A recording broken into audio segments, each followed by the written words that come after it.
Welcome to the podcast. Súbele volumen. Conversation with the people who were with me. In the world of TV. Carlos tonight. Historias de un reportero. Carlos tonight. Dale que viene lo bueno. Hey everyone, this is Carlos Tonight. Thanks so much for being here. Like many people, I'm a very spiritual person who believes in a higher power. Not a lot of people do, and that's okay. I respect that. But for me, I believe in angels and I believe in science. This week, my guest uses her intuition and her spiritual gifts to help people heal and grow. I want to introduce you to Jenni Conn, the medium experience. Hey Jennifer, how are you? I'm so well. How are you? It's good to have you. I'm well. Let's start by explaining to people what your spiritual gift is. Well, the first thing I do is I teach people that I don't think it's a gift. I think it's something that we all have. And so something that I have accessed is my mediumship and then my psychic abilities. And I use those to sort of help people awaken their communication and the conversation with the spirit within. Mediumship, traditionally, people think of speaking to spirits outside of us. And I do that as well. And it really lights me up to help you know that you are not alone. But what really, really brings me joy is to initiate the conversation with the most important quality, and that's the spirit within us. And that's something that you, early on in your life is what you kind of, noticed about yourself, correct? I knew I was always very highly sensitive and aware of energies, and I knew that I was an empath at a very young age. The psychic abilities I didn't quite know until I got more, probably late teens and 20s, and I could read pictures and kind of get senses about people, but the mediumship didn't come until 2020. How would you describe that moment when you started realizing all this? Oh, I don't think there was ever a moment. I think it was just, I think sometimes when we open, I feel like they're dials. So some people's dials are turned really down. And I think all my dials were turned up. And so what that feels like is that you're crazy sometimes. Like it feels like anxiety or just like not knowing how to make a decision because you don't know what is your voice or, somebody else's. And so I actually struggled a lot in life, and I didn't quite know how to navigate because it was too noisy. So part of my journey was learning how to turn those dials down. And then when I did that and I started to self-care and just really take care of the humanness, that's when the mediumship became very clear because I learned what my kind of default setting was. And so then I started to know when other energies were coming into my auric field, and that was spirit. Is it hard to control it?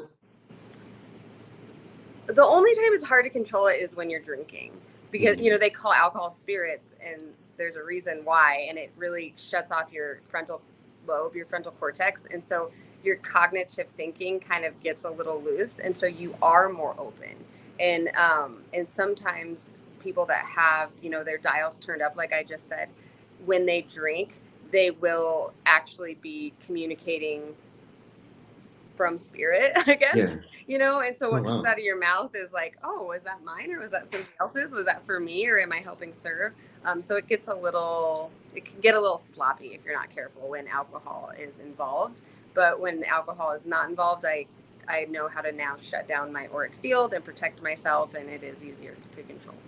Oh, great. Now, as you mentioned, we're all born with intuition, and under that umbrella, we have access to a lot of things, including psychic ability and mediumship. What are the signs, and how do we embrace those skills? So if you're like me, the signs would, you were probably always trying to self-diagnose. You're like, what is wrong with me? You might think you have a personality disorder. You might think you're crazy. You might start self-assessing because you don't know why you can't be calm or at peace. Meditating will probably be very hard for you because who could just sit there? And so realizing that, one, you can always communicate with spirit, always. And so mediumship, I've always, teach people, if you've ever prayed to a higher source, you're using your mediumship. You just haven't learned how to listen. And so the first step is to calming your nervous system. And the where we live today is everything is so activating. So, we're on our phones all the time. We have like a positive ionic overload. And so when our nervous system is activated, we're not going to be able to listen to our intuition, our signs, the subtlety of like claircognizance, clairsentience, all of the senses we have in the physical, we also have them in the spiritual. And so those are going to be less loud because we're so accustomed to listening to how our bodies respond in the physical. So really calming the nervous system, learning how to not be in such an activated state is the first step. I used to have a friend in college who said he would speak to spirits and whatnot. Yeah. And I remember one time his hands were on his head, and he was like trying to control something. But he told me that he was like blocking because there was a lot of people or a lot of spirits that were trying to talk to him. Yes. Is that something that could happen or can Absolutely. Yeah. So everyone has their own experience with spirit and their own journey. And so some of us come here for lessons, some of us come here to serve. I mean, we all have a different sort of contract. And so you are spirit. So there's that. So you definitely want to have a communication with your own spirit. But as far as like communicating to spirit outside of you, that's up to like you and your soul. You do have free will. And so when you feel pressure though up here, that's psychic ability. That's coming in your third eye. Normally, I should say, mediumship, it comes through your solar plexus. So it's going to feel a little bit more, I know that you probably have not worn one of these, Carlos, but like a corset. So it's just going to be like tight around your belly when you first start doing that work. So your body's going to have different sensations. And so I'm thinking that he was getting a lot of psychic downloads when he was putting his hands on his head. How does it feel having the ability to talk with the other side? Is it scary? Is it uplifting? I mean, I think it's not scary at all. I think the human mind and throughout history, we've sort of told a story that communicating to spirit is scary, and it's not. It's all love. It's all pure. I wouldn't have it any other way. I'm constantly in contact with my spirit guides, angels, the spirit within, and it's uplifting. You feel unstoppable. You feel in control of your life, and so it's beautiful. Who are the people that come to you for guidance? Is it people who recently lost someone, or people who are looking for answers? So there's a couple different kind of categories. So I do a lot of clarity readings, and that's going to involve like more psychic ability and sometimes mediumship. If someone on the other side really wants to convey a message, they're going to.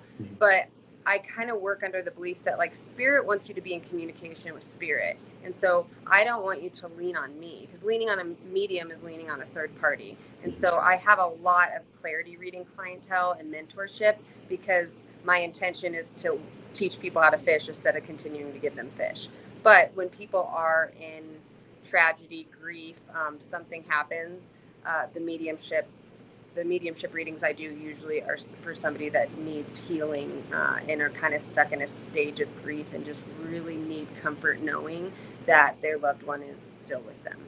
What's the process like for you talking with the other side? I think probably a lot of people will think of the movie Ghost with Whoopi Goldberg. Yeah. It's nothing like that, right? Not for me, no. So my experience is I'm very claircognizance. I'm very dominant in my claircognizance, and claircognizance is clear knowing. And so, like I mentioned before, if I had so much information flooding my mind and I have a low self-esteem and low self-worth, I'm not going to give anything that enters my mind credit, especially if I'm in a relationship or being raised in a family where I'm told that I'm crazy or my feelings aren't validated. And so your upbringing, is going to sort of give you beliefs that you operate under, and those are going to support or not your clairs. And so it took me kind of a while to get to a place of the higher self-esteem to where then my clear knowing was validated. And so we want degrees because we want to have proof we have knowledge. Well, claircognizance, you don't have proof. It just comes out of your mouth. And so that it takes a lot of confidence to operate from that place. And then another one is clairsentience, which is feeling. So I feel things in my body.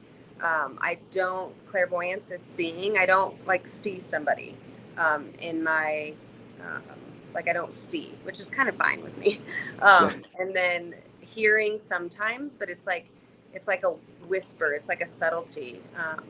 But when you think of, like, you close your eyes and you think of, like, I'm feeling like a dad presence with you. Like when you feel like you're in the room with your dad and your eyes are shut, that is a signature imprint that you always have access to. And so I kind of know the energy of what a dad feels like, or a mom feels like, or somebody, a family member. And they'll use me and my knowledge of what that feels like to then convey the message to you. And you do a lot of like educational classes and workshops, or you're planning for it. Why should people sign up for that? Well, I love online. I just love the education of it. Mediumship can kind of be a little bit trending right now, and all about, I don't know, like, look at what I can do. Like the entertainment value. And Yeah. I think that if you really, really, really want to explore mediumship, you need to understand how the human responds on this earth. And so inner child work, I love teaching about that. Manifestation, like, let's get a grip on that, because we have Yeah. access to whatever we can dream of, because it's, if you can dream it, it's already in your energetic bubble. So you just need to believe you can have it. And so anyone that wants to learn more about the human experience, and then to lean into what the medium experience can do for you, then I would highly, suggest that my education is for you, because that's what I'm all about, like making it a beautiful life. And I totally recommend it. It's awesome. Thank you. If people want to connect with you, where can they go? Where can they find you? My website is The Medium Experience, so www.themediumexperience.com.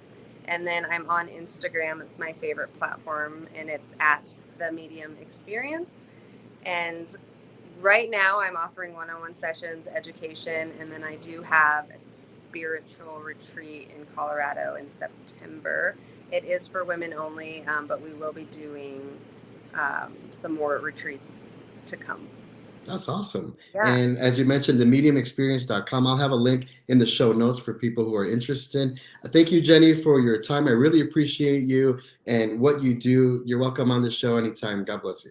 Oh, God bless you, Carlos. Thank you. And that's a wrap. I hope you enjoyed today's episode. It was written and produced by yours truly, Carlos Correa. Carlos Tonight theme by Skin Gallus. Visit carlostonight.com for the very latest on the podcast, see upcoming guests, and check out past episodes. You can also sign up for my new newsletter that comes out every Friday. That's carlostonight.com.